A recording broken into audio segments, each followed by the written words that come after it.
안녕하세요. 가끔씩 남의 사연을 들으며 울고 웃던 사람인데 오늘은 제 이야기를 적어볼까 합니다. 저도 사실 제가 이렇게 이야기를 적게 될 줄은 몰랐네요. 저는 30대 여성이고 3년간의 결혼 생활 끝에 이혼을 하게 되었습니다. 친정아버지께서 오래전부터 한자리에서 길게 빵집을 하나 하셨어요. 예전에는 동네 장사기는 하지만 단골도 많고 장사가 잘 되었는데 시간이 지나면서 프랜차이즈도 많이 생기고 빵도 유행을 타다 보니 손님들이 조금씩 줄어드는 게 눈에 보이더라고요. 아버지의 영향으로 저는 해외 제과제빵 유학을 다녀온 뒤였는데 아버지께서 빵집을 같이 해보지 않겠냐는 제안을 하셨어요.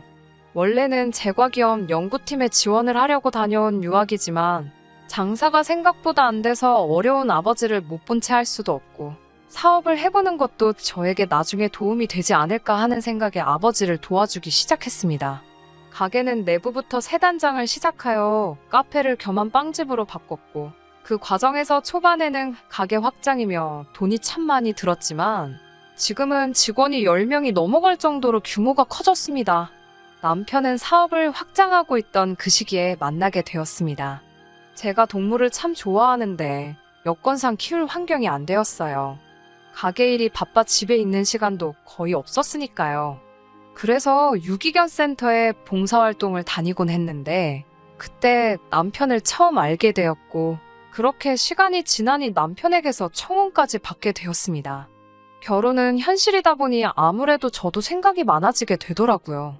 남편은 이혼 가정에서 자라왔고 아직 대학생인 신우와 경제적 능력이 없는 시어머니 때문에 남편이 실질적인 가장 노릇을 하고 있다는 사실 때문이었습니다.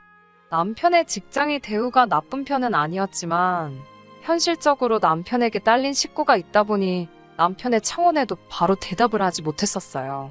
제가 속물처럼 느껴지기도 했지만 결코 사랑만으로는 행복할 수 없다는 걸 알기 때문에 현실적인 부분에 대해서 한번 이야기해보기로 했습니다. 남편도 솔직히 결혼하자마자 바로 경제적인 도움을 끊는 건 어려울 것 같다고 솔직하게 이야기해주더군요. 하지만 여동생이 곧 대학 졸업을 앞두고 있고 이후에 취직을 하게 되면 그때부터는 지원을 끊을 수 있다고요. 당장은 한 달에 50만 원씩은 다달이 보내야 할 것 같다는 말에 안 된다고 말할 수도 없었습니다. 오히려 둘러대지 않고 사실대로 말해준 부분에 고맙기까지 했어요. 한편으로는 남자가 자기 집안 형편이 어려운 이야기를 하는데 그것만으로도 얼마나 자존심이 상했을까 하는 생각이 들었고 어떻게 보면 집안의 기둥을 제가 뽑아오는 거나 마찬가지니 그 정도의 책임은 질 수 있다고도 생각했어요. 말한 대로 시댁에 지원하려고 한 금액도 그렇게 큰 편은 아니었고요. 그렇게 시댁에 대한 이야기는 마무리 짓기로 하고 저는 결국 남편의 청혼을 수락했고 결혼 준비를 하게 되었습니다. 남편이 모아둔 돈은 3천만 원으로 절대 많은 편은 아니었는데 저 또한 당시 아버지의 빵집을 카페 형식으로 바꾸는 와중에 옆에 가게 하나를 터서 확장하고 있던 상황이라 모아둔 돈이 거의 없는 상황이었어요. 저도 제 수중에 모아놓은 돈이 남편보다 오히려 더 적은 상황인데 남편이 모아둔 돈이 적다고 해서 그걸 가지고 결혼을 한 해 만에 이야기할 생각은 없었어요. 그 돈 가지고 신혼집을 구하는 데는 어려움이 많았습니다. 이래저래 알아보다 친정부모님이 그렇게 스트레스 받을 바에야 들어와서 살라는 제안을 하셨어요.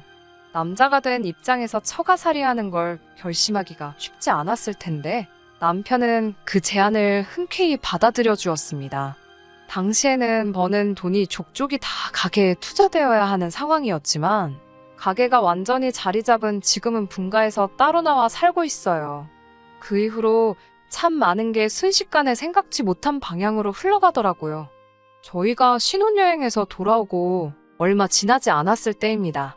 시어머니가 기니 할 이야기가 있다고 하시면서 밖에서 식사를 같이 하자고 하셨습니다. 그리고 당일날 약속 장소에 나가니 시어머니께서는 낯선 남자분과 함께 계시더라고요. 오랜 시간을 알고 지내신 분인데 이제 아들도 장가를 갔고 당신도 당신의 인생을 시작하고 싶다고 하시더군요. 자식의 입장에서 부모가 행복을 찾는다는데 안 된다고 할 수 있을까요? 저도 며느리로서 기쁜 마음으로 축하해드렸지만 동시에 그러면 신우는 어쩌나 걱정도 되고 이제 생활비는 안 드려도 되나 그런 생각도 들더라고요. 순간이었지만 많은 것이 머릿속에 스쳐 지나갔습니다. 그런 제 마음을 읽기라도 하신 듯 시어머니께서는 생활비 문제는 차차 이야기하자고 눈치를 주셨고 신우는 당신과 계속 같이 살 거니까 걱정 말라고 하셨습니다. 그런데 시어머니는 얼마 뒤 생각지도 못한 부탁을 해오셨습니다. 하루는 말씀도 없이 저희 가게에 오셨더라고요. 무슨 일이라도 있으신 건가 놀랐는데 그건 아니고 기니 할 말이 있어서 오셨다고 하시더군요. 그런데 그동안 시어머니를 겪어본 결과 보통 이런 식으로 대화를 시작하시면 매번 상상도 못한 이야기를 하셔서 이번에도 역시 무슨 이야기를 하시려나 긴장이 다 되더라고요. 시어머니는 제가 묻지도 않았는데 갑자기 저에게 어쩌다 시아버지랑 이혼을 하시게 된 건지 구구절절 들려주셨습니다.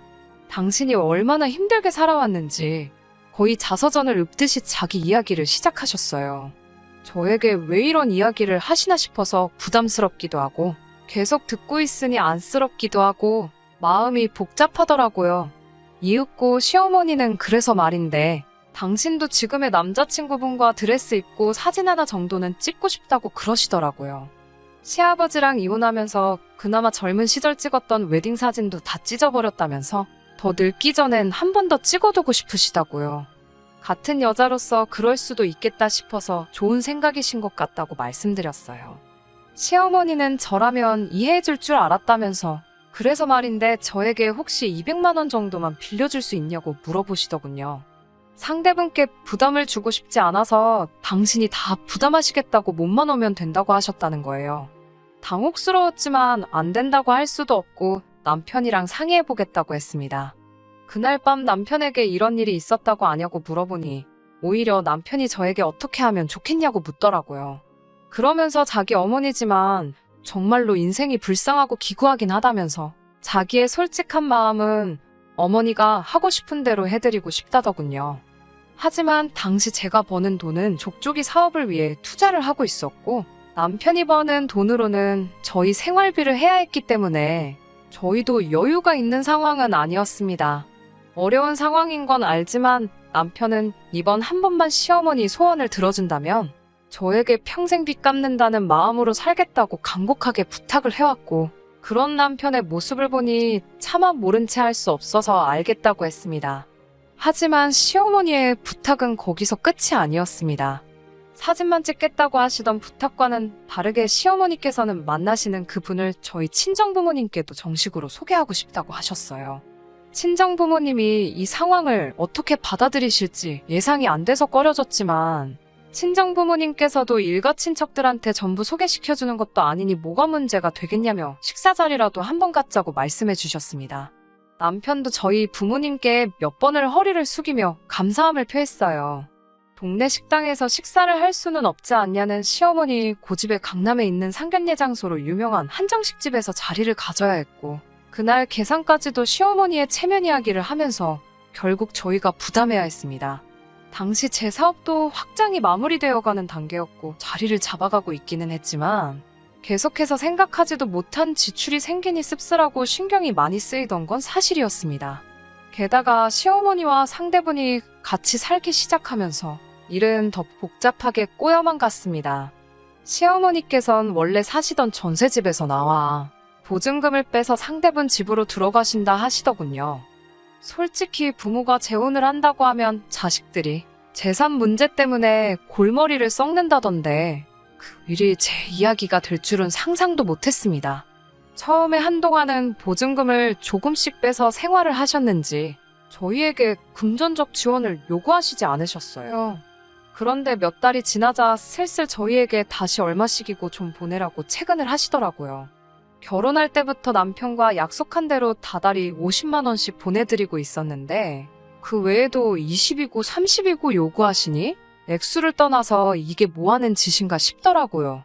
물론 시어머니 입장에서도 기댈 곳이라곤 저희 부부밖에 없으셔서 그랬겠지만 이해가 되면서도 화가 나고 제 자신한테 너무 짜증이 났습니다.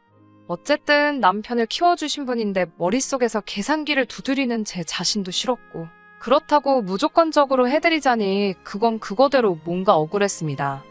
하지만 이런 상황에도 저는 이혼을 생각한 적은 없었습니다.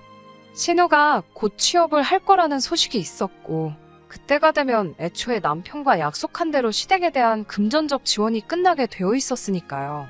그런데 참 아이러니하게도 취업에 성공한 신우 때문에 이혼을 하게 되었네요. 신우가 저희 결혼 생활에 직접적으로 피해를 끼친 것은 아니었습니다. 다만 시어머니께서 그 남자분과 살림을 합치시게 되면서 저에게는 또 다른 신우들이 생겨버렸기 때문이지요. 그러니까 원래 신우는 아무런 문제가 없었지만 시어머니께서 그 집에 들어가면서 새로 생긴 신우들이 문제였던 거예요. 여태껏 남편이 시댁을 위해 경제적으로 희생을 했으니 신우가 취직을 한 이후에는 한동안 시댁의 가장이 되기로 약속이 되어 있던 상황이었는데 시어머니의 새 상대분께서 다 큰 신우와 지내는 게 불편하다고 하시며 신우를 독립시켜버린 게 화근이었습니다. 시어머니와 같이 살게 되신 상대분에게도 두 딸이 있었는데 두 사람과 신우가 용화가 되지 못하니 내린 결정이었던 거예요. 취직 후 시어머니를 부양하기로 했던 신우가 그렇게 내쫓기듯 독립을 하게 되면서 신우도 마음이 많이 상했기도 하고 이제 자기 인생을 준비해야 하니 남편이 하는 만큼만 도와드리고 그 외에는 자기도 아무것도 더 해주고 싶지 않다고 말해왔습니다. 그렇게 되고 나니 남편도 시어머니에게 보내주던 지원금을 끊어버릴 수 없는 상황이 되었고요.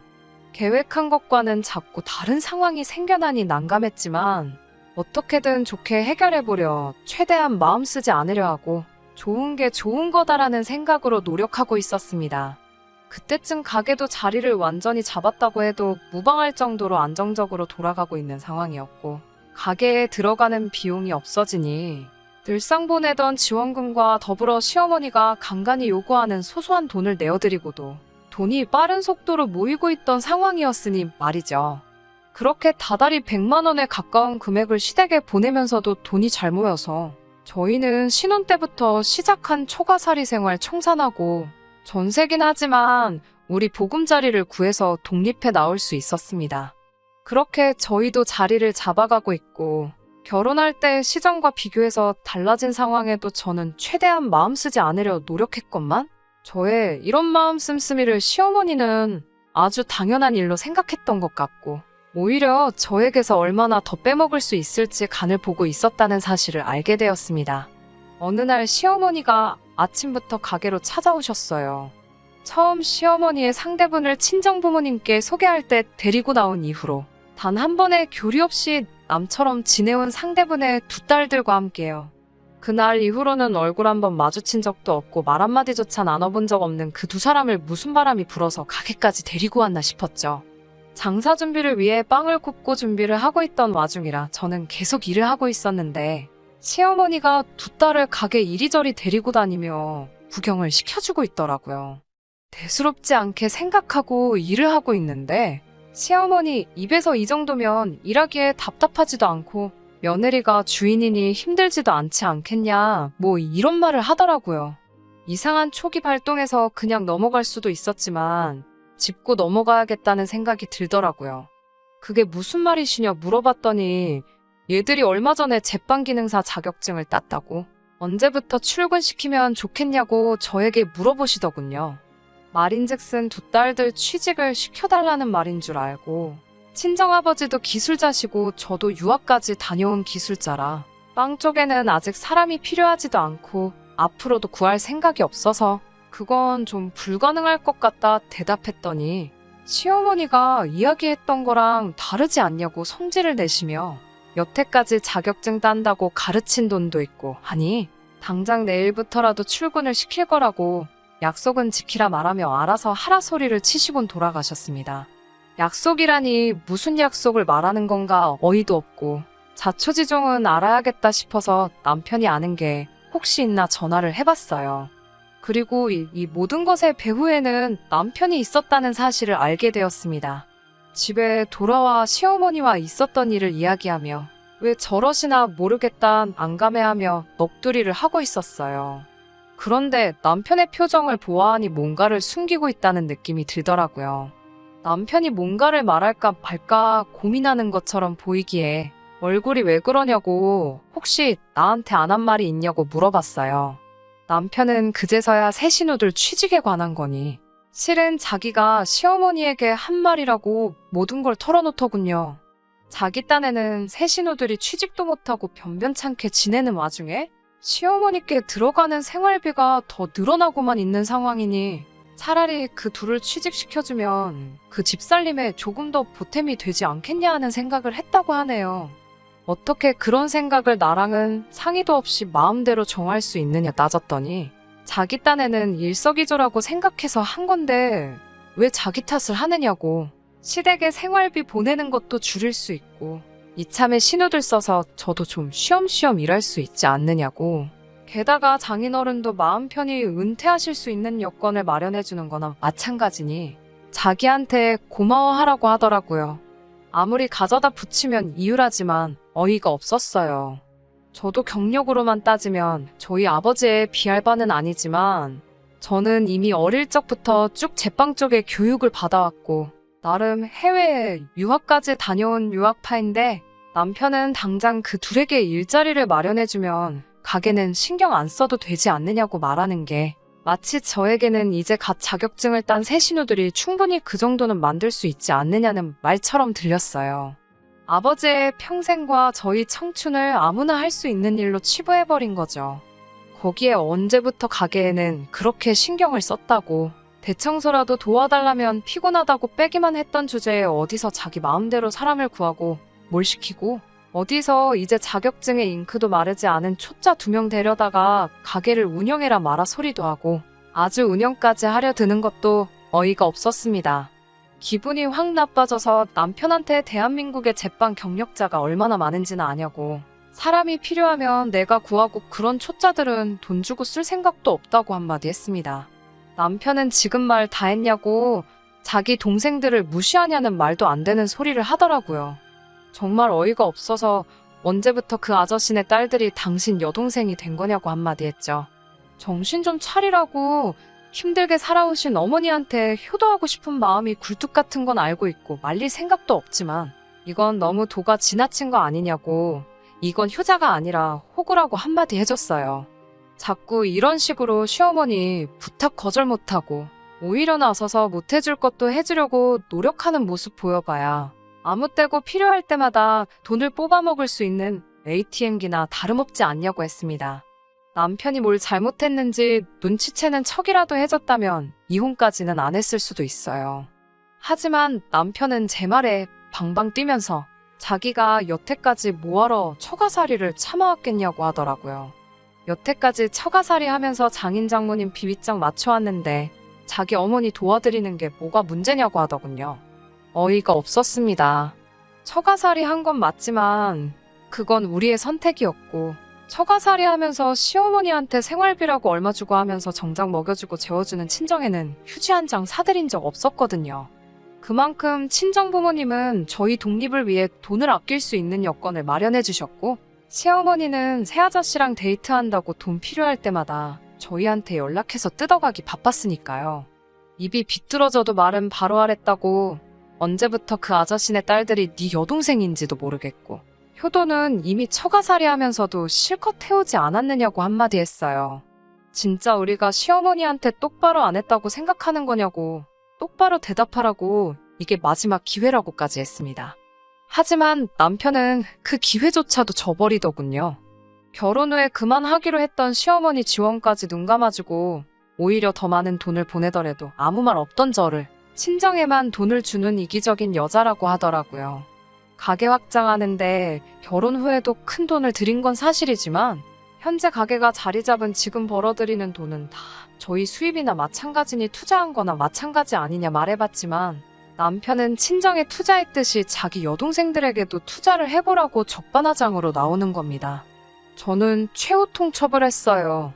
자식을 현금 인출기로 생각하는 시어머니 뒷바라지 열심히 하고 피 한 방울 섞이지 않은 여동생들에게 투자나 실컷 하라고요. 남편은 이혼을 하게 되면 저로부터 꽤 많은 양의 재산 분할을 받을 거라 생각했었나 봅니다. 하지만 여태까지 시어머니에게 돈이 흘러들어간 기록과 여러 정황 증거들 때문에 남편의 요구는 받아들여지지 않았고 남편은 땡전 한 푼 건지지 못하고 집을 떠나게 되었어요. 얼마 전 신우를 만났습니다. 남편이 뒷바라지 해주고 싶은 새아저씨네 딸들이 아니라 그 집에서 애물단지 취급을 받으며 강제로 독립하게 돼버린 진짜 신우를요. 신우가 저에게 잘못한 거는 없는데 저한테 미안하다는 사과 먼저 하더군요. 그리고 남편의 소식을 들려줬어요. 같은 여자인 자기도 애물단지 취급을 받아 독립을 하게 되었는데 제 남편은 오죽했겠냐면서요. 남편은 자기 어머니와 새로 살게 된 가족들을 위해 저와 이혼까지 불사했는데 이혼 가치가 사라지니 그 집에서도 자기처럼 애물단지 취급을 받아 지금은 혼자서 고시원을 전전하면서 살고 있다고 합니다. 시어머니와 같이 지내시는 새아저씨가 말하길 자기 딸들 취직만 시켜준다면 새아저씨 재산으로 어머니와 함께 노후를 보내겠다는 약속을 했었다네요. 그때부터 새아저씨의 딸들을 여동생이라 생각하고 어떻게든 저희 가게에 취직을 시키려 저 몰래 더러운 뒷공작을 벌이고 있었던 거예요. 어머니의 편한 노후를 위해서 말도 안 되는 어깃장을 부리던 남편의 어긋난 효심 때문에 저와 이혼을 하게 된 거였네요. 놀라운 건 새아저씨에게는 따로 재산이 없었다고 합니다. 시어머니의 노후를 약속한 것 또한 거짓말이었던 거죠. 남편은 그런 것도 모르고 계속 이용만 당하다가 버려지고 만 것이죠. 남편이 신우를 시켜 저와 이야기해보라 보낸 거긴 하지만 신우 또한 그게 저한테도 못할 짓이라고 생각해 이렇게 모든 사실을 전해주러 나온 거라고 합니다. 잘 헤어진 거라고 그 집구석하고 계속 연붙이고 있으면 좋은 꼴 못 봤을 거라며 남편의 부탁을 받고 왔지만 저에게 사과를 해주고 싶어 이렇게 자리에 나온 거라 하더라고요. 가게는 전에 없이 바쁘게 잘 돌아가고 있어요. 함께 힘든 시간 이겨내고 행복하게 살 계획이었지만 제 믿음을 저버린 사람과는 더 이상 함께 할 수 없을 것 같네요. 끝까지 저를 이용만 하려고 했던 남편과 시어머니가 얼마나 잘 살지는 모르겠지만 적어도 사소한 욕심 때문에 저를 놓치게 된 걸 매일같이 땅을 치고 후회하며 지냈으면 하는 바람이에요. 제가 조금 이기적이었을까요? 아무튼 제 이야기는 여기서 끝마치도록 하겠습니다. 끝까지 들어주셔서 감사합니다. 오늘의 사연은 여기까지입니다. 구독과 좋아요, 알람 설정 부탁드리고 더 좋은 사연으로 다시 찾아뵙겠습니다. 감사합니다.